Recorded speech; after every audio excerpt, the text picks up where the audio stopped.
Hello student, welcome back to English institute. कैसे हो आप सभी? आई होप आप सभी अच्छे होंगे। तो आज मैं आपको टेंस की सीरीज़ में फ्यूचर परफेक्ट कंटिन्यूअस टेंस पढ़ाऊंगी।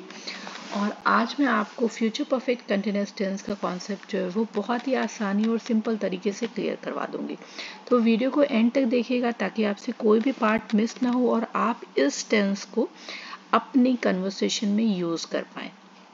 तो let's move to the future perfect continuous tense. तो इसका जो डेफिनेशन है कि क्या होता है फ्यूचर परफेक्ट कंटिन्यूअस टेंस। तो whenever we are describing an action that will have been continuing for a certain period of time, मतलब वैसा एक्शन जो कुछ पीरियड ऑफ टाइम के लिए कंटिन्यू है, ओके, जो कि काम चल रहा है, किसी एक पर्टिकुलर समय तक होता आ रहा है फ्यूचर में। Okay, we are talking about future.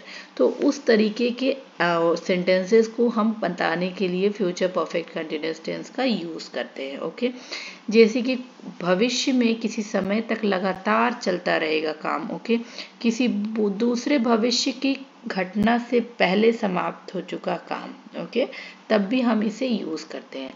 Let's move to the structure.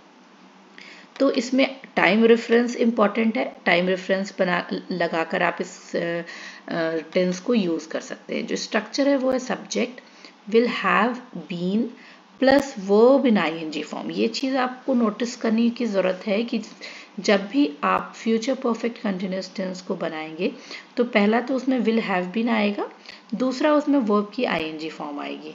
Okay, ये दो चीज़ों को आप कभी ना भूलें। आप ये नहीं कर सकते कि विल हैव बीन लगाएं और वर्ब को बेस फॉर्म में रखें या थर्ड फॉर्म या सेकंड फॉर्म यूज़ करें। अगर वैसा करेंगे तो सेंटेंस आपका गलत हो जाएगा। ओके, वर्ब हमेशा आईएनजी फॉर्म में ही आती है। This is the rule of this tense. And इसके बाद आएगा object and then time reference. Let's move to the some example and uses. Okay, so the uses of future perfect continuous tense is जब हम to show how long an action, कितनी देर तक action हो रहा है, इस पर फोकस करना है, इस पे emphasize करना है. That's why we make sentences in future perfect continuous tense.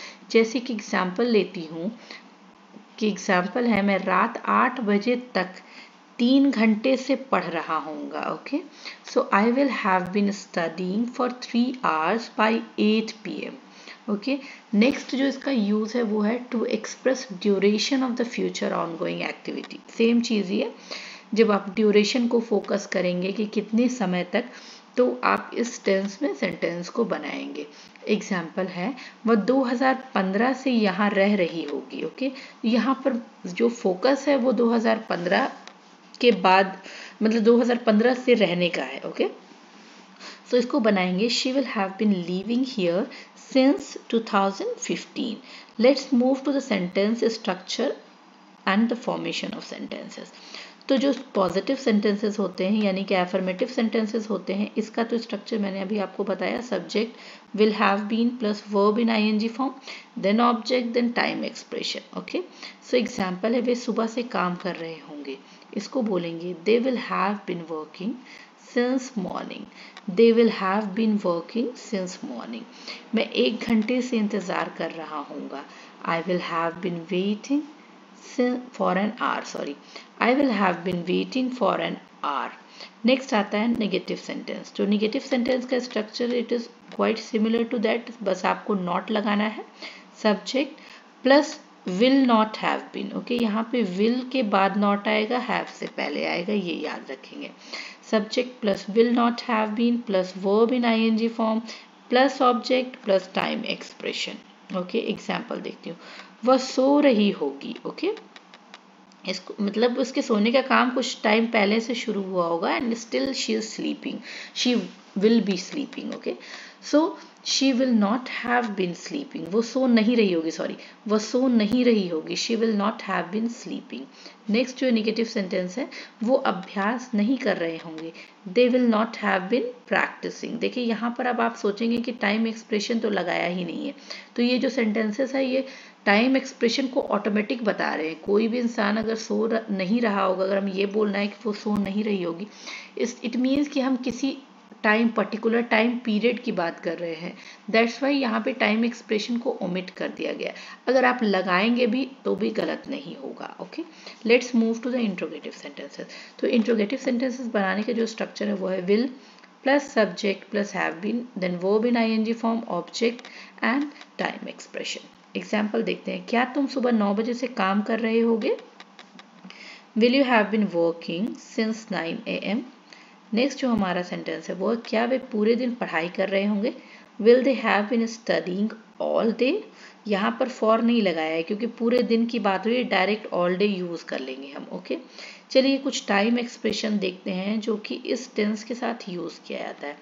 Since, जैसा कि हम सभी जानते हैं कि जब भी हम परफेक्ट कंटिन्यूअस टेंस को यूज करते हैं, चाहे वो प्रेजेंट हो, पास्ट हो या फ्यूचर हो, उसमें सिंस और फॉर का यूज होता है।